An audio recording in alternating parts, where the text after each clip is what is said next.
উঠকচোন উঠক কি হ'ল গাড়ী আহিলে নেকি নাই আহা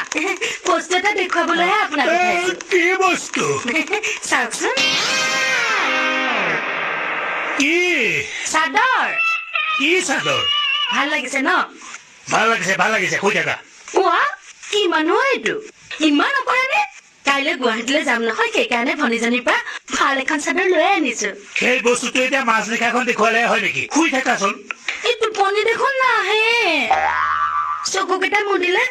মোৰ কিবা গাড়ীখন অহা যেন লাগে সেই বুলি তুমি আমাৰ টোপনি ক্ষতি কৰি মাৰিবা নেকি শুই থাকা টোপনি ধৰে নহয়